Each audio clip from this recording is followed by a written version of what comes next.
Find the equation of the curve passing through the origin if the middle point of the segment of its normal from any point of the curve to the x-axis lies on the parabola 2y² equal to x। तो देखो curve का equation find करना है और curve के किसी point पर अगर नॉर्मल ड्रॉ करेंगे तो वो नॉर्मल एक्स एक्सिस को जिस पॉइंट पर कट करेगा वो पॉइंट और एक्स एक्सिस वाला पॉइंट का मिड पॉइंट जो होगा वो इस पैराबोला पर लाई कर रहा है ना। देखो डायग्राम बनाते हैं तो आपको अच्छे से क्लियर होगा और एक रफ डायग्राम बनाते हैं हम लोग बात ताकि आपको क्वेश्चन समझने में आसानी होगा। चलो ये हो गया एक्स एक्सिस, ये हो गया वाई एक्सिस और ये कोई कर्व है जो ओरिजिन से पास कर रहा है। चलो सपोज कर लिया कि ये कोई कर्व है जो ओरिजिन से पास कर रहा है और इस कर्व पे किसी पॉइंट P, कोई पॉइंट P है जिसका कोऑर्डिनेट है x, y और इस पॉइंट पर नॉर्मल ड्रॉ करते हैं।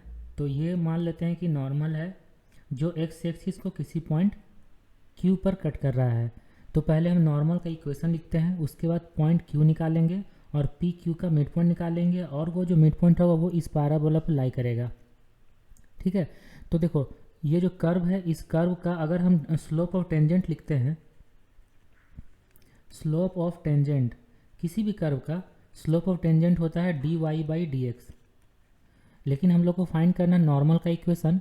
तो इसके बाद स्लोप ऑफ नॉर्मल कितना हो जाएगा, देखो स्लोप ऑफ नॉर्मल होगा माइनस ऑफ dx/dy इतना होगा। अब नॉर्मल का इक्वेशन लिखते हैं, equation of normal at the point x, y। तो ये होगा y minus small y equal to minus of dx/dy x minus x। तो ये हो गया नॉर्मल का इक्वेशन। अब इस नॉर्मल का इक्वेशन से हम लोग को q का कोऑर्डिनेट फाइंड करना है कि q का कोऑर्डिनेट फाइंड करने के लिए इस इक्वेशन में y इक्वल टू 0 रखते हैं। तो देखते हैं x इक्वल टू कितना आता है। ठीक है, तो जो x इक्वल टू आएगा वही q का कोऑर्डिनेट उससे मिल जाएगा हम लोग को। तो कैपिटल Y इक्वल टू 0 रखते हैं तो ये होगा y equal to dx/dy into x minus x। तो x minus small x equal to y into dy/dx होगा और यहाँ से x इक्वल टू मिल जाएगा x plus y into dy/dx। तो q का कोऑर्डिनेट अब पता हो गया x plus y into dy/dx, 0। तो ये q का कोऑर्डिनेट हो गया। अब p और q का मिड पॉइंट निकालेंगे। मिड पॉइंट को मान लेते हैं m। ठीक है, तो लिखते हैं mid point of P Q means m का कोऑर्डिनेट, और m का कोऑर्डिनेट कितना होगा x1 प्लस x2/2 होता है। तो x plus y dy/dx plus x, तो यहाँ 2x लिख देते हैं और डिवाइड में 2 कॉमा y प्लस 0/2 मतलब y/2 होगा। अब ये जो m का कोऑर्डिनेट है वो इस पैराबोला पर 2y² इक्वल टू x पर लाई कर रहा है। ठीक है, तो कर्व का इक्वेशन लिखते हैं 2y² इक्वल टू x और इसमें सेटिस्फाई करेगा। तो देखो 2 का 2 और y का कोऑर्डिनेट यहाँ पे y/2 है, स्क्वायर करेंगे तो y²/4 होगा इक्वल टू x कोऑर्डिनेट मतलब 2x plus y into dy/dx by 2। देखो ये 2 से 4 को कट करेंगे 2 टाइम्स में और ये 2 और ये 2 कैंसिल हो जाएगा। तो बचा क्या, देखो y² equal to 2x plus y into dy/dx बचा है। ठीक है, इसको थोड़ा सा हम लोग अच्छे से अरेंज करते हैं। तो y into dy/dx minus y² equal to minus 2x। ठीक है, ऐसा हो गया। अब इस चीज़ को इसको लीनियर डिफरेंशियल इक्वेशन में कन्वर्ट करने के लिए y को t एज्यूम करते हैं। तो y को t एज्यूम करेंगे तो 2y into dy/dx equal to dt/dx होगा। ठीक है, तो अब इस चीज़ को यहाँ पे हम रिप्लेस करेंगे। तो देखो y dy/dx है, इसको लिखेंगे हाफ ऑफ dt/dx। ठीक है, y² मतलब t इक्वल टू 2x का 2x। अब ये 1/2 है तो एलसीएम ले लेंगे तो ये अब हो जाएगा dt/dx minus 2t equal to 4x ये होगा। अब ये बन गया है लीनियर डिफरेंशियल इक्वेशन का फॉर्म में। जब ये लीनियर डिफरेंशियल इक्वेशन में फॉर्म में हो गया तो यहाँ से हम लोग आई एफ फाइंड कर सकते हैं इंटीग्रेटिंग फैक्टर, और इंटीग्रेटिंग फैक्टर क्या होगा, वो होगा ई टू दी पावर में टी का कोफिशिएंट -2 इंटू डी एक्स, तो ये होगा ई टू दी पावर में -2x, तो ये हो गया आई एफ।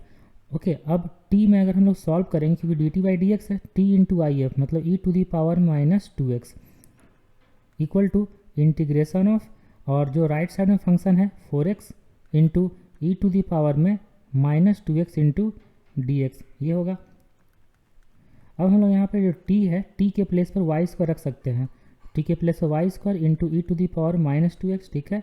यहाँ 4 का 4, अब इसको इंटीग्रेशन बाई पार्ट से सॉल्व कर सकते हैं, तो x का x और ई टू दी पावर -2x का integration e to the power -2x by 2 हो जाएगा, माइनस ऑफ, अच्छा -2 हो जाएगा नीचे ना, -2 क्योंकि x का कोफिशिएंट -2 है, और यहाँ पे अगर प्लस लिखते हैं और इंटीग्रेशन ऑफ x का डिफ्रेंशिएशन 1 और ई टू दी पावर में -2x बाई 2 लिख देंगे, क्योंकि ये -2 और ये माइनस प्लस हो जाएगा इंटू डी एक्स, ठीक है।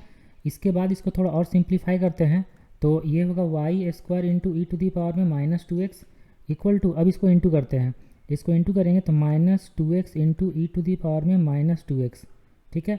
और ये डिवाइड में 2 है और फिर से -2 नीचे आएगा, तो minus of e to the power में -2x बाई 4 हो जाएगा, ठीक है, प्लस कांस्टेंट ऑफ इंटीग्रेशन।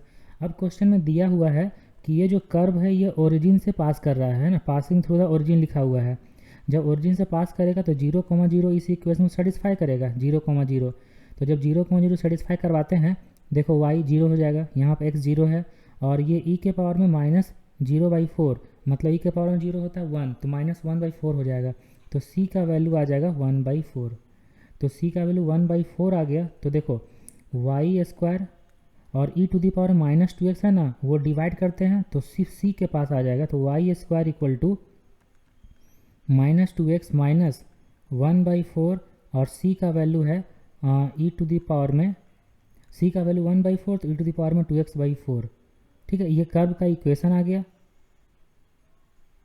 यही हम लोग को कर्व का इक्वेशन फाइंड करना था, ये हो गया कर्व का इक्वेशन। ओके, देखो यहाँ पे यहाँ -4x होगा, और उस -4 के चलते यहाँ माइनस होगा, और वहाँ माइनस होगा तो यहाँ -4 कॉमन आ जाएगा, तो यहाँ +2x बनेगा, और इस 4 को जब -4 को इंटू करेंगे इससे, तो +4 इंटू ई के पावर में -2x होगा, ठीक है, प्लस c हो गया।